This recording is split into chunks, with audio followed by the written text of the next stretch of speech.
Yeah, you were saying how like instead of being like, I can't wait to get back, I need to do all these things, it's like weekend's not long enough. Like Yeah, let's yeah. spend some time. Felt like even with hard conversations specifically, it felt like much needed rest. Hmm.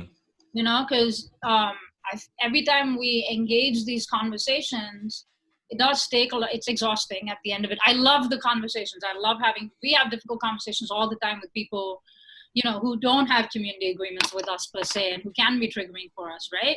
Hmm. But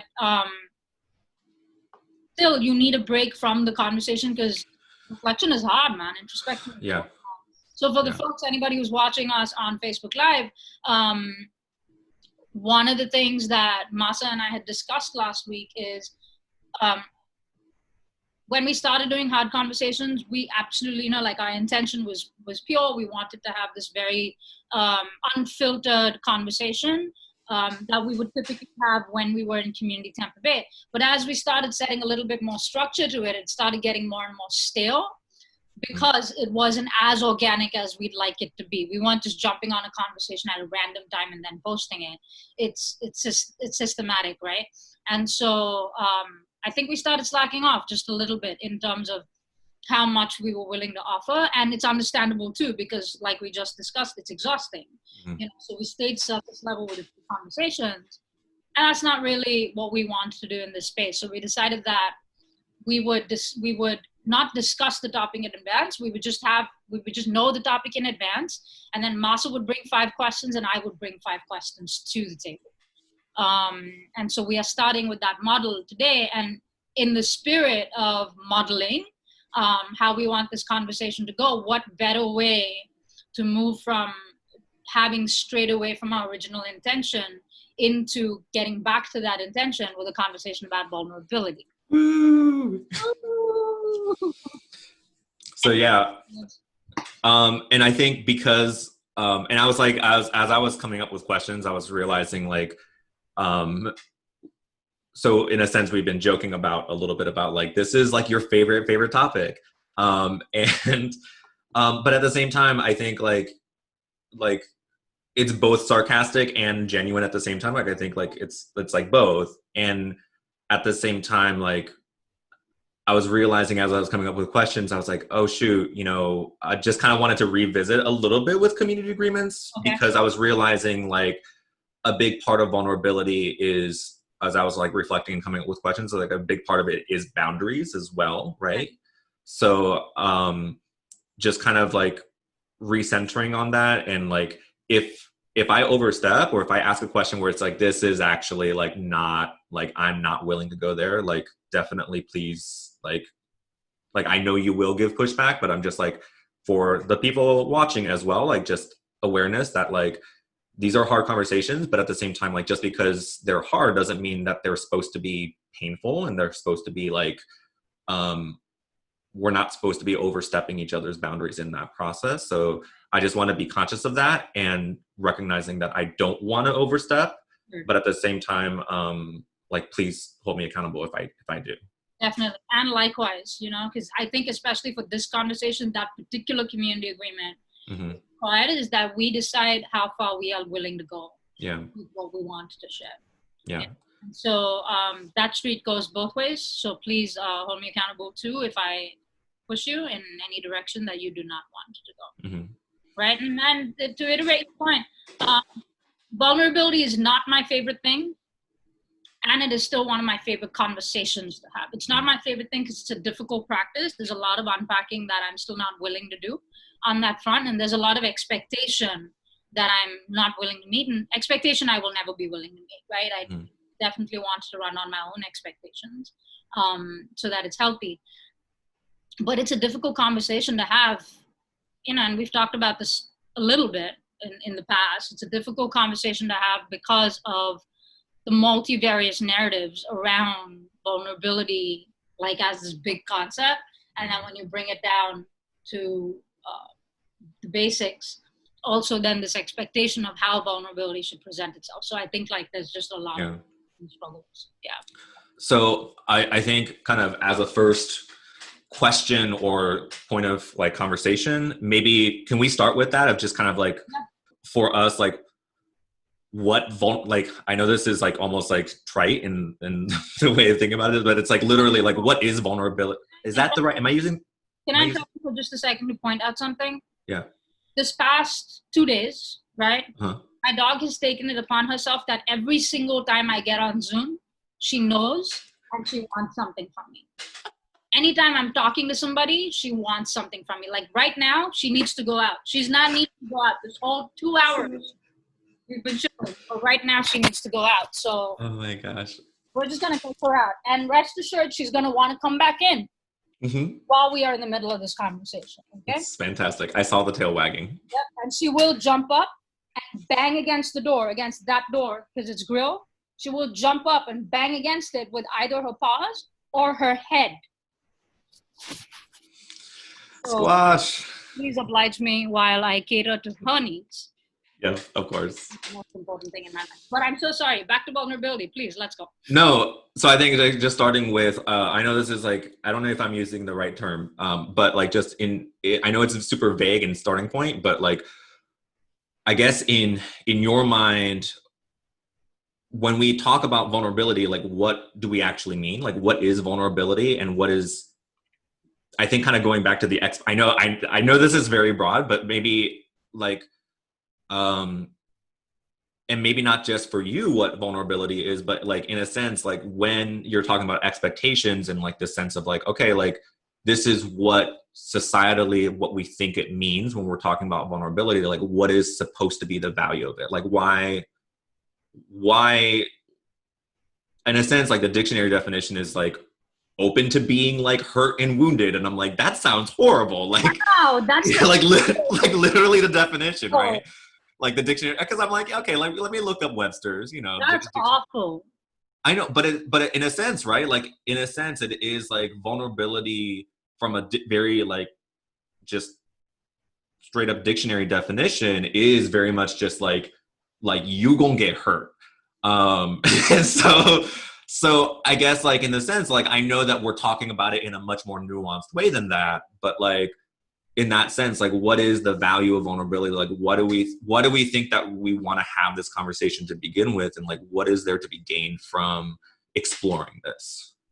So I think I'll speak first from a CTV perspective, well, coupled with my own perspective, right? The first that I ever came in contact with that encouraged vulnerability, and vulnerability was almost required of staff, you know, like, not in a bad way, right? Like, you know, have your boundaries way and all of that, but you can't be fully shut off to your own vulnerability, but more importantly, other people's vulnerability, right? So basically, if someone's crying, don't tell them don't, you know? So at the most foundational level,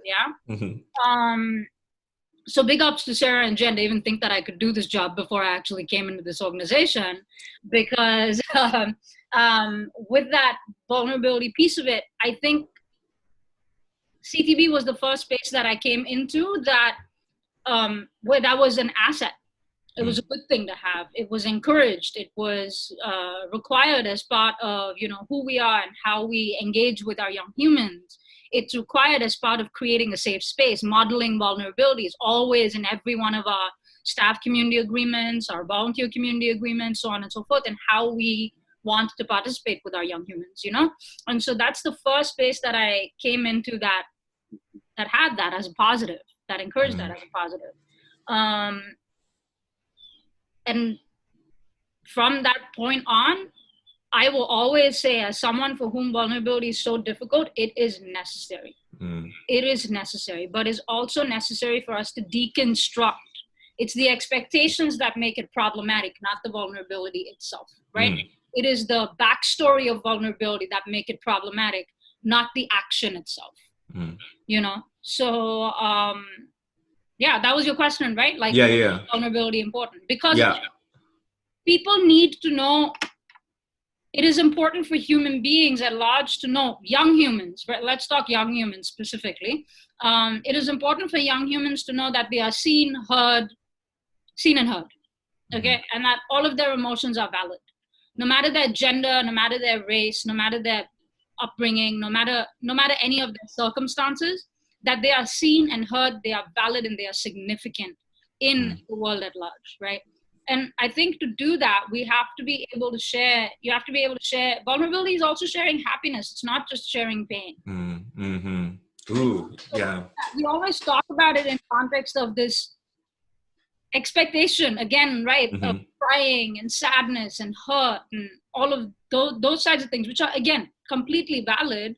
Mm-hmm. But it's also hard to be vulnerable and just completely joyous with someone or someone's, like group of people, right? Like if you're a stoic human being, you don't necessarily want to show total and complete joy and happiness and silliness, and there's a word I'm looking for that's synonymous with joy that I'm not getting, but like jubilant almost, Yeah. like that complete, like unfettered, um unfiltered happiness, where you Yeah. can laugh and you can be, right? I find a lot of that at anytime staff room is one of my favorite places to be, Mm. 'cause, like, I feel like I goof off so much, and I'm a goofy human being, but I don't necessarily always present myself as being silly and goofy, right? But I feel like I can do that.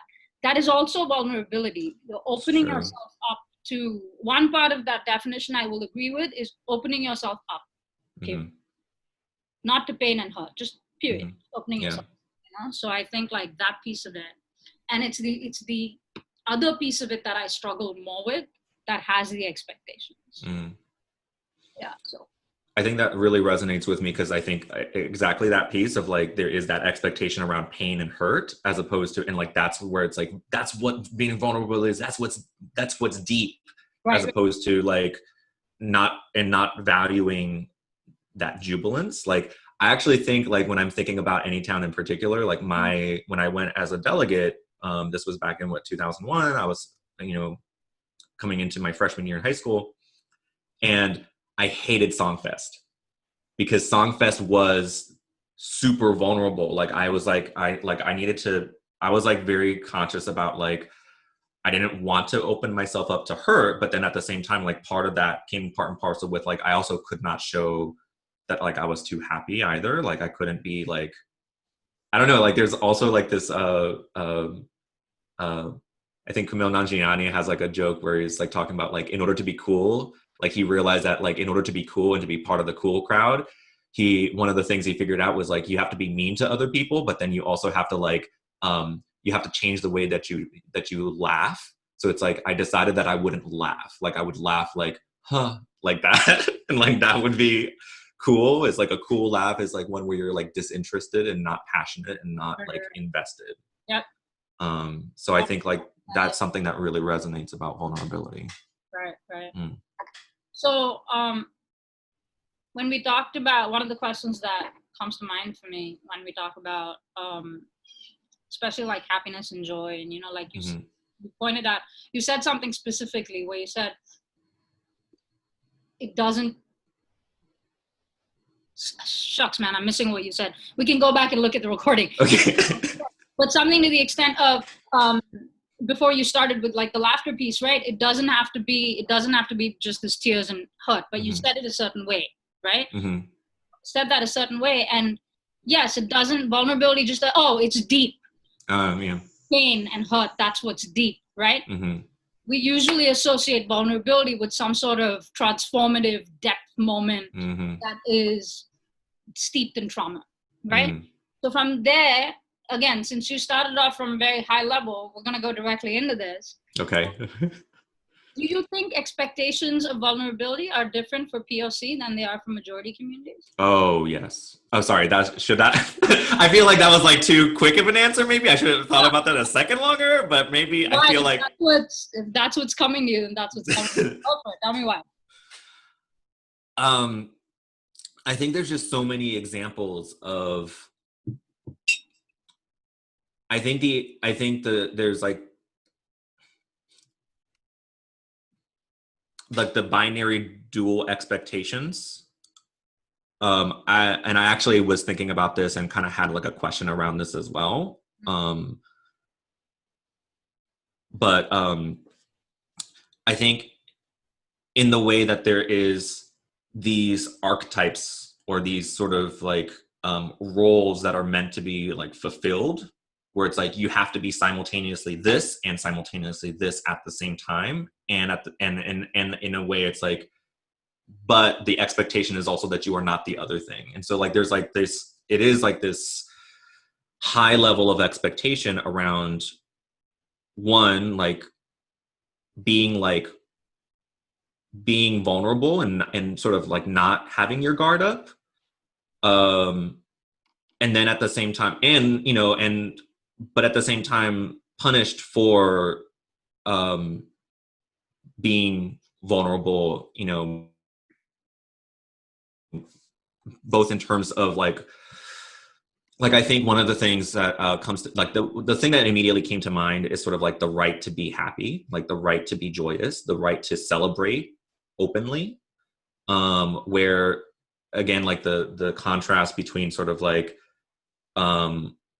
if folks are laughing and, you know, being loud and having a good time, and it's just like, it's just, there's just joy, and how depending on, you know, depending on whether they're white or not, if they're, you know, people of color, if they're Black, this sense that like, oh, now we're coding that as not, this is now, you're causing a ruckus, you're causing disturbance, as opposed to just seeing joy, jubilant celebration. And so again, the same, and I think that was, you know, the same kind of conversation that I remember from you and Robert, you know, Blunt yesterday about like, you know, there's like sometimes like we make mistakes as well. But like a lot of times it's like people are just having fun, having a good time. And then it's like that sense of like immediately going into who is allowed to have the full range of human emotion and capacity for that.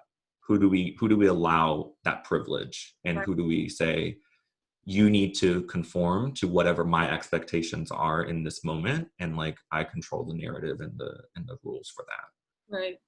But yeah, so I definitely immediately went to, I mean, even I think, sorry, topically, like in the news, with like was Amy Cooper and like Christian Cooper, he's literally bird watching, you know, like he's in a park bird watching. And like there's a video clip of him, and he's like absolutely like, he's like, you know, talking so joyously about birds, you know, and it's like literally calling the cops on the dude who's bird watching because he's Black. Right. Or threatening to do so. So you know, so things like that were. I'm sorry. Call the cops. Yeah, call the cops. Yeah. Mm-hmm. Yeah. No, I hear what you're saying. So yeah. Also, so yeah, that.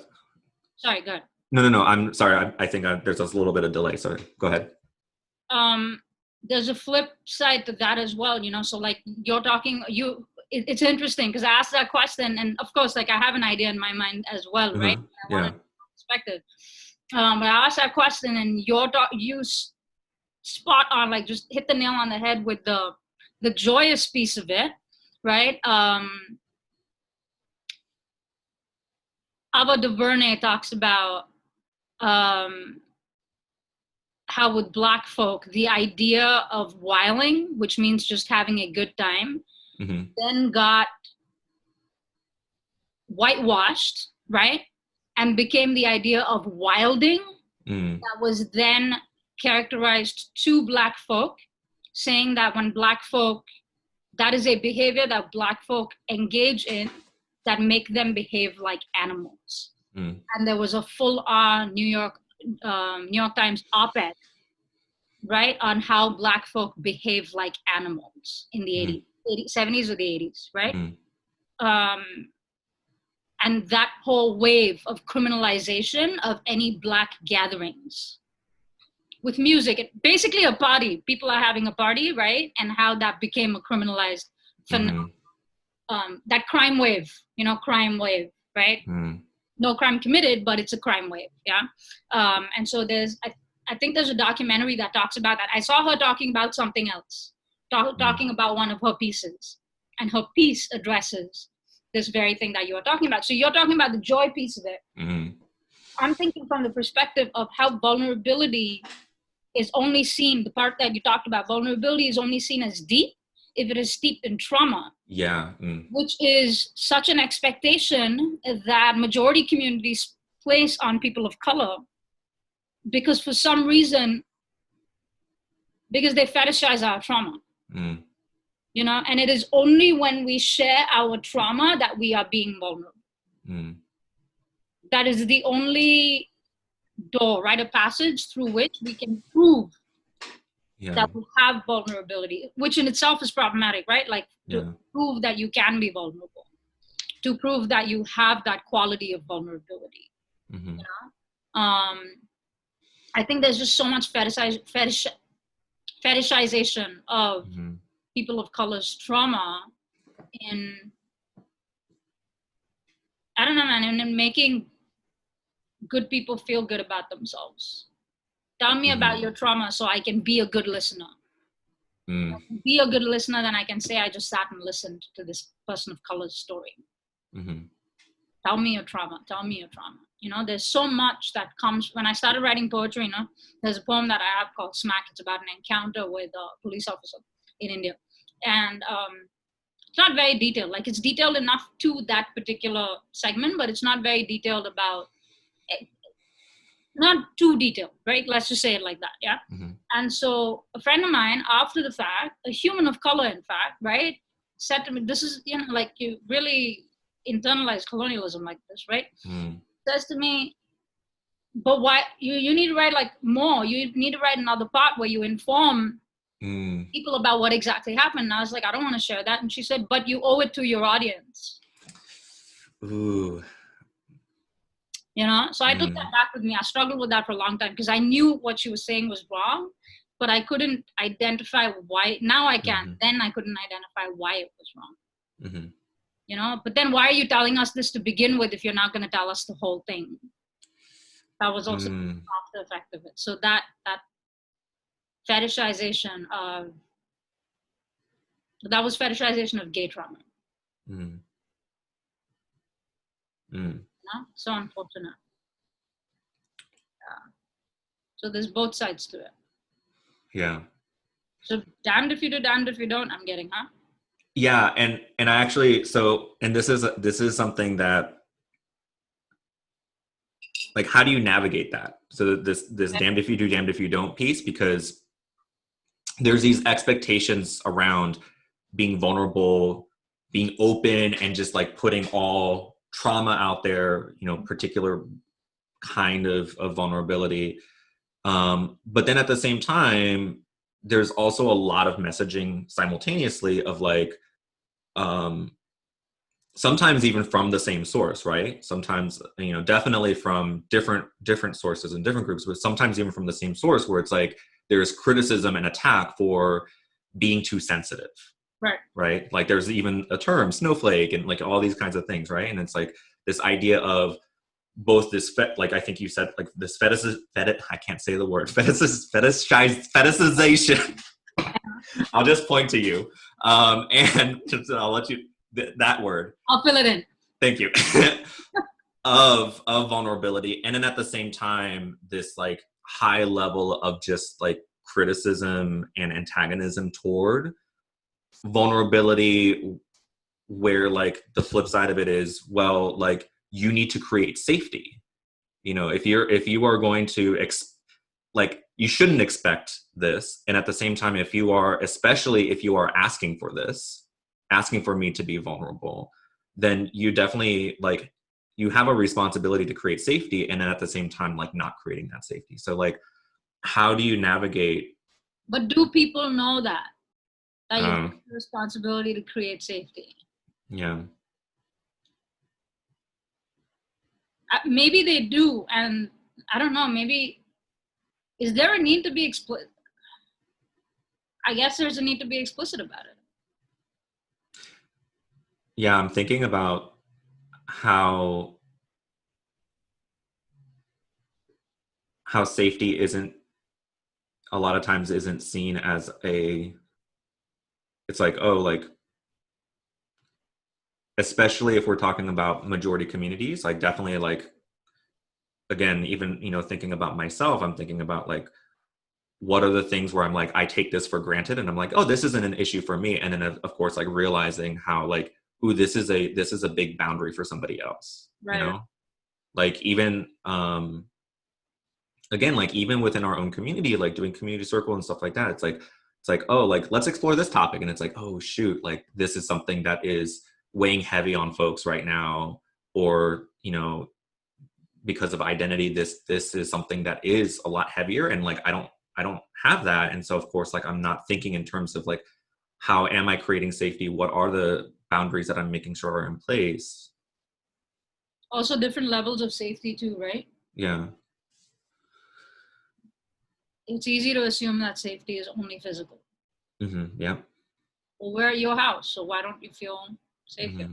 You know, any of those things. We're in a safe space physically. Yeah. I think that pushback, that vulnerability pushback, where, you know, you have to be vulnerable, and at the same time, why are you being so sensitive, right?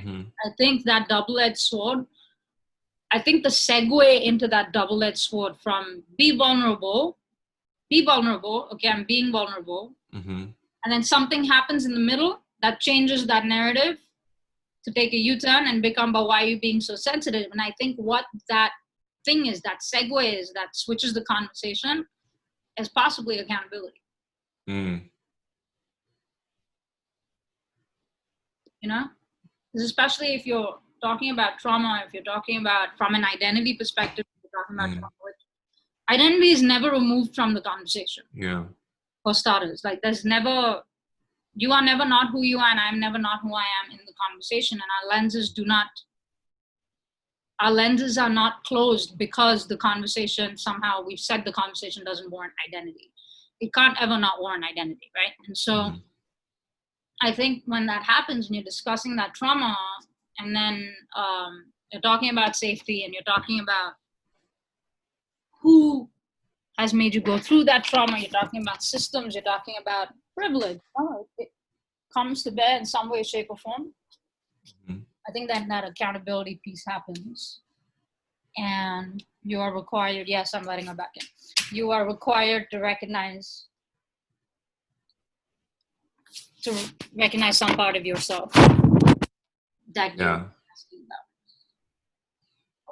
I want your story. I don't need you to include me in it. Oh, shoot. You know? Oh, yeah. That's nuts. It's not about me. Again, that fetishization. Thank you. Yeah. Like vulnerability isn't seen as and I think this gets into this, right? So this was another thing that I was thinking about, was like the relationship between vulnerability and trust, right? And like boundaries and trust. And it's almost like taking that equation out of it, of like I don't have to create safety. I don't have to earn your trust. It's like, because of you, because of your identities, because of who you are, you just have to be vulnerable. That expectation is there, but without that resonates a lot, that I don't have to be part of that equation. I don't have any role in this. Vulnerability is group work. It's teamwork. Yeah. You know? Yeah. But I think it's treated as individual work. Because we use the word self-reflection in association with vulnerability so much, I think it's convoluted just a little bit. Yeah. I feel like I want to take notes right now. Okay. Vulnerability is teamwork, it's group work, but we section it off to individual work. Yeah. So true. So Masa. Hi, sorry, yes. Do you consider yourself a vulnerable human being?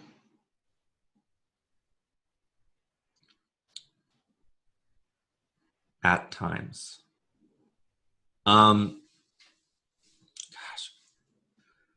That's such a good question. That's a loaded question. Is it a bad question? No, it's not a bad question, because it's bringing up a lot of stuff for me in my head. So one of the things that comes up for me is thinking, it's a good question because it's making me think. It's a good question because it's making me think about that same thing about like expectations, Yeah. right? Mm-hmm. And I think about also the, you know, identities that I have, right? Mm-hmm. And thinking from that standpoint, from that expectation standpoint, identity standpoint, this idea of like, oh, I'm a vulnerable person, and it's like, or I'm able to practice vulnerability.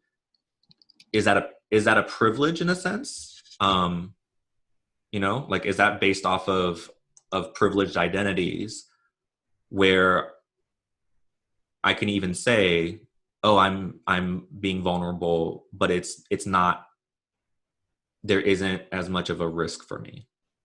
Does that make sense? Mm-hmm. Yeah, absolutely. Absolutely. I think where I'm coming from is, as a man, Mm-hmm. vulnerability, cisgender man, right? Mm-hmm. Vulnerability is not something that is taught Mm-hmm. to men, right? Vice versa, men are more often than not taught that vulnerability is emasculating, right? Which is why their engagement in so many toxic behaviors, so on and so forth, right? So that said, I suppose I'm asking, what is your relationship with vulnerability? That's why I Gotcha. felt like that was a bad question, because it wasn't necessarily going for what I was actually asking. Okay, gotcha. So it was bringing up other things that were still really good. Yeah, absolutely. No, I think from Right, you're touching upon your privilege yeah. to be able to be vulnerable, and at the Mm-hmm. same time, I think that's why I'm still posing this question. There's a juxtaposition, because you're talking about your privilege to be able to be vulnerable, but then as a cisgender man, isn't that informed by your relationship with vulnerability? Mm. I'm gonna have to think on that a little bit more deeply in a little bit more time. But in the short term, um, because I'm gonna grapple with this and think more deeply about this, because I feel like there's layers to this question. There's definitely a lot of layers to this.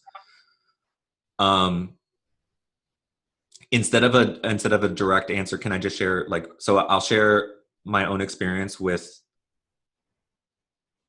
weird relationship with vulnerability.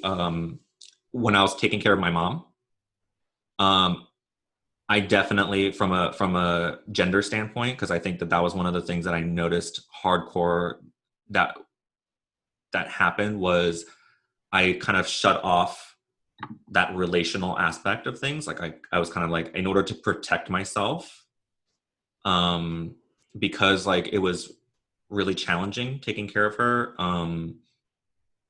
Definitely like I had some I had some I had my own expectations that I placed on her of like, this is my mom, this is my parent. I want her to love me, to care for me, to be my parent. And the roles were switched ultimately. And like, I wasn't ready for that. And I wasn't in a good headspace for that. And so I think I definitely approached that with a lot of shutting down, emotionally, and like feeling like I could not be vulnerable. I could not share, like, and I think kind of similarly, like both the pain, but then also the joy piece of things too, right? If I were to share something, I would like go up to her and almost like a little kid, like, you know, like a little kid be like, hey, mommy, like, look what I did. You know, like I would do that in the adult form of like, oh, like, let me share this story.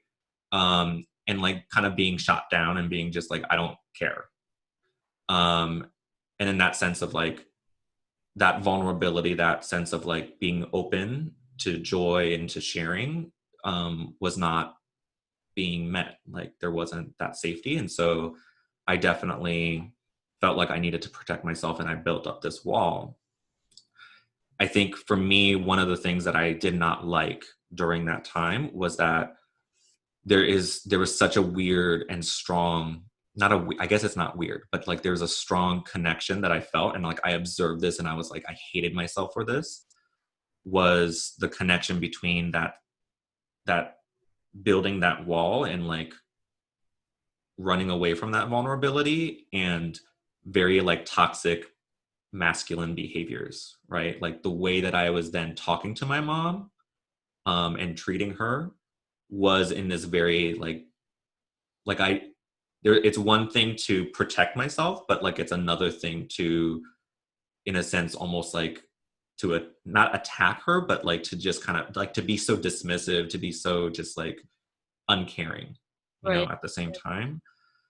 And so I think like that was something that I noticed in myself around that. And I definitely feel like there's a connection between that sort of cis toxic masculinity and vulnerability. There is a connection there for sure. And like, I think for me, I definitely aspire to be vulnerable because I don't like those behaviors. And then at the same time, I think there are definitely pressures to fit into those norms. And like, I think I have it throughout my life, like fit those pressures. You have? I have, yeah. Okay. So. And I'm assuming those pressures are not to express vulnerability. Yeah, yeah. Is that accurate? Yeah. Let's go back to that privilege piece that you were talking about earlier. Yeah. Tell me more. Whew, okay. Can you ask another question? Yeah, sure. We can with go. the tell me more. With the tell me more. Absolutely. Dang, I don't know. You got one. I feel like I've asked 4 questions already. Had 5. Oh shoot! Yeah, I'm so sorry. Fine. Give me another. My questions kind of overlap one into each other a little bit. I feel like we've talked about most of it. No, I think I'll share a little bit about the privilege piece because I definitely want to hear your thoughts on that because I think this then comes back to exactly what you were saying before about like vulnerability and the expectations around POC, I think for me, there is a privilege in because in a sense, like exactly, it relates back to what you were saying about trauma, like this high association of trauma and vulnerability and the expectation of like, you need to share your trauma, you need to like delve into and, go into trauma. I think then because of that, my identities and privilege make it so that that expectation sort of isn't there. Does that make sense?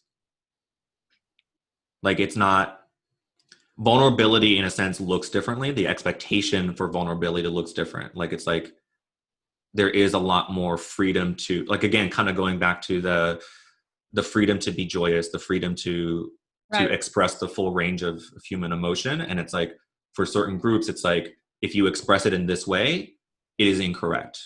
Right. Like that is not the right type of vulnerability that I'm expecting right now. Right. Whereas I definitely feel like I am allowed to express my vulnerability in a way that is highly privileged, where like even if somebody's like, wow, Masa, like thank you for being so vulnerable, and it's like, yeah, but it's also easier, I think. It takes me back to the cisgender man piece though. So there are expectations there too. I know, yeah. I'm sensing you are not ready to go there, so we're gonna leave it at that, right? Okay. But, it takes me back to that. Yes, as a majority community, as someone who shares majority identities, right? Yeah. Identity with majority communities, mm-hmm. I can see where that privilege is, but that privilege is also intersected with certain expectations of those same majority identities. True. Okay. Yeah. Not all those identities, but part of those identities. Yeah. That then don't allow for vulnerability in certain spaces because it's not in accordance with that identity. Yeah. So like it just brings me back to that perspective, and like you said, you wanted to think more about it, so think more. Yeah. Okay, I will think more about it. All right, so you're gonna offer another question. What was it? Yes.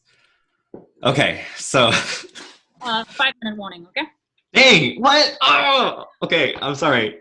It's 12:39. We can go to 12:50 max. Okay, all right. So this is something that I specifically was thinking about. I like doing this because I'm like thinking of specific questions for you. So I think negotiating vulnerability and boundaries with other people is one thing, right? And I think we've talked a little bit about that. I also sometimes feel like, and this, you know what, and I think this does relate to the cisgender, the gender piece and the vulnerability, maybe not so much with other people. Maybe the way it manifests for me is more internally. And I think this is maybe where I'm getting this is sometimes I feel like I put guards up against myself and my own thoughts and feelings. Does that make sense? And I feel like that's definitely where that gender expectation I think comes in more at play. Is definitely more the internal piece of things. Because it definitely like opens myself up to, again, like hurt, but then also accountability. There's a lot of things there. There's so many different things to unpack, and I might not be ready to explore those things. For you, how do you navigate, if you're feeling comfortable to answer this, how do you navigate like raw feelings and like the internal reflection work and the internal, so like there is the vulnerability as teamwork, but then how do you navigate doing vulnerability as individual work, and what boundaries do you establish and navigate within yourself to examine those spaces for yourself personally? So I want to be clear. While I say things like vulnerability is teamwork, vulnerability is group work, and all of that, I'm really good at preaching. I'm not very good at practicing. Okay. So I will day in and day out create safe spaces, physically, emotionally, mentally, for humans in my circle to be able to be vulnerable on their own terms. They will set the boundaries. They will set their own expectations that they can inform me of or not, whatever suits their convenience. But it is very, very, I don't even want to say rare. I never offer the same, right? In the sense, I don't have an expectation that anybody needs to create safe space for me. I don't have an expectation that anybody needs to be responsible for my emotions, or any of the above. I don't like sharing my feelings. I am still working through the construct of vulnerability is weakness. You know, and I don't know if I'm ever going to completely unpack it because I'm resistant to unpacking that, right? My vulnerability is my walls, right? So if you ask any of our young humans if Sam is a vulnerable human being or not, they'll probably tell you she is. They see my walls as vulnerability. They don't see it as a lack thereof. There's no expectation that I should sit and cry with them or anything like that, right? We talk a lot. When we talk, I'm always willing to share my experience, you know, and I'm willing to tell you how I felt in that experience. I'm just not willing to tell you how I feel in the moment, right? I don't believe that anybody has access or requires access to that, right? I report out. That's what I do. I process and then I report out.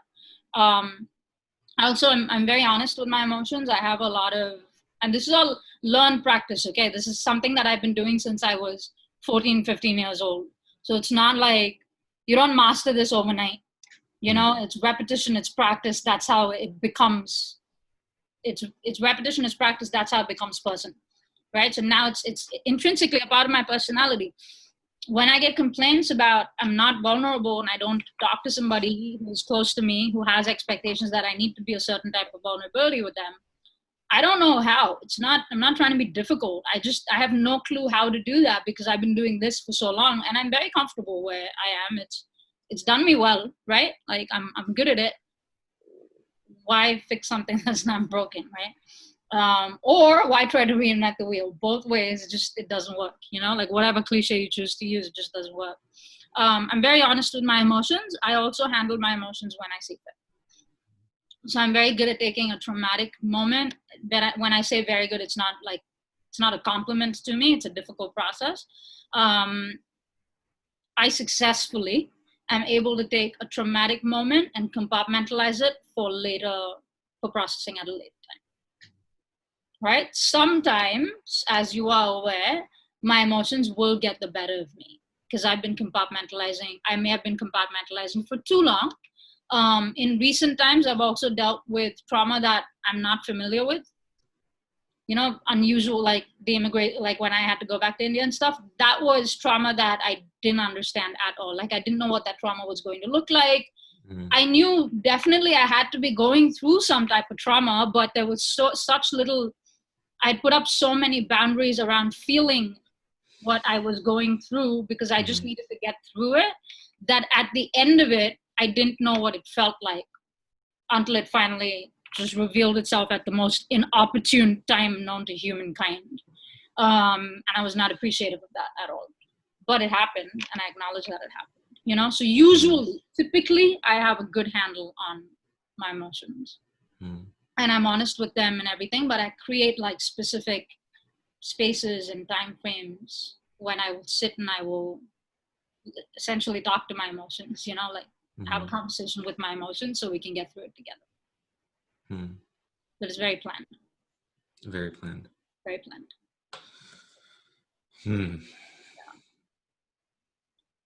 What about you? What about you? Plus, I have one more question.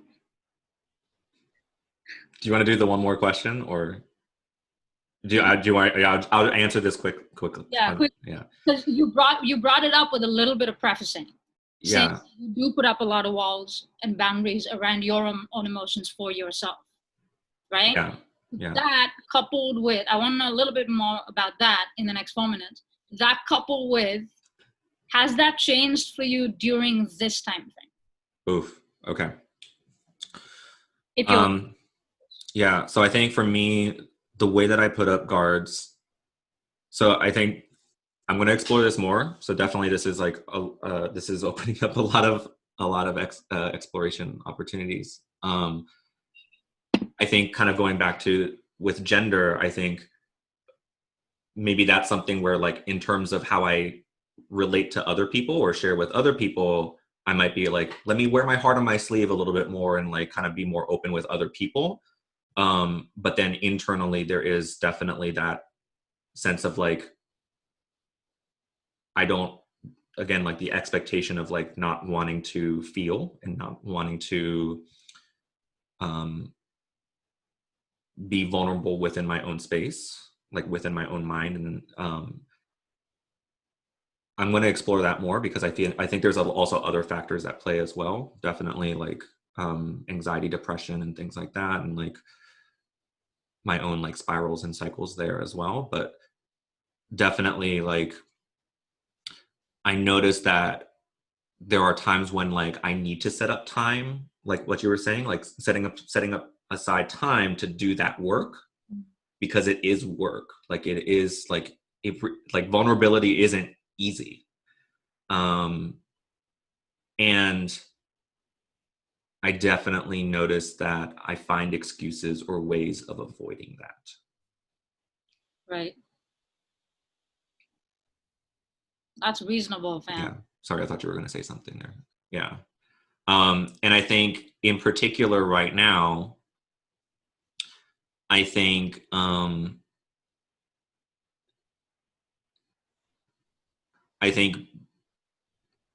which is the reason why I think like some of the conversations hearing from other folks about like, hey, like being outdoors and being in like these different spaces or finding ways of connecting beyond ourselves in some ways is helpful, because then it's like, okay, like sometimes I'm so wrapped up in myself that like being wrapped up in myself, I want to avoid those feelings and thoughts. So if I'm only in my own space and my own mind, then it's like, I'm like tired of hanging out with me. Like I don't like hanging out with me sometimes. And so then it's just like, let me zone out, let me, watch YouTube videos and like read articles and do all these things that are stimulating my mind, but in a way that is not allowing myself to be vulnerable and sit with myself and sit with my own feelings and do that work. I find that actually it's easier to do that when I'm not with myself all the time, when I'm in community or when I'm able to be outdoors and connect with something outside of myself. Then it's like easier to then, it's almost like recharging and then allowing me to then go back into myself to then do some of that hard reflection. But you don't have a lot of that now. Right now. And again, like I can create that. And at the same time, like that's one of those things where it is, it is harder to create that now. There is an inertia factor. So I think I know I'm struggling with that. I know I'm not doing the work that I need to be doing internally to be more vulnerable with my own thoughts and feelings, and to create space for that. Right. So any support I can offer? I think always just a continued, I don't know, shared space, camaraderie, conversation, like even just hearing stories of, you know, like your own experiences and hearing other people's experiences of like burning incense, lighting candles, doing their own practices, going outside, and then like feeling inspired and having that accountability to do the same. Like already like this week, I've had moments of high anxiety and like lots of things of like, I want to avoid. And then at the same time, I feel like I've been putting in place some other things based off of the fact that there's folks to help and create that. And in a sense, it's other people creating safety for me to create safety for myself. If that makes sense. A lot of sense. Yeah, absolutely. Yeah. So. Well, I know we're nowhere close to even. We're still we asked some deep questions, but we're still definitely at the surface of this conversation. You know. I know. Yeah. I'm sorry, fam. But I mean, no, don't apologize. You can't talk about something that has so much depth in 51 minutes. I mean, yeah. You know, so don't apologize. It's an ongoing conversation. None of these conversations are meant to begin and end in a definitive way, right? So, are you good to sign off? I am good to sign off. I just want to say thank you, though. This really stimulated a lot for me. So yeah, it's definitely a very cathartic conversation. Really appreciate it. Right. And I feel like this model worked for you. The questions. Yeah. Do you think? How do you think? Good. I feel good about it too. Like okay. I feel rejuvenated in having conversations. All right. Well, of course. Thank you, Maso. Thank you to everybody watching. Thank you, Sam. For all the folks that didn't get an opportunity to watch, we will post this on our YouTube and our website as well. Please share far and wide. We will have more conversations like this. We will let you all know what we will be talking about before our next out conversations on Monday, which is June 1st. So thank you all. Thank you very much. Thank you, Masa, as always. Thank you.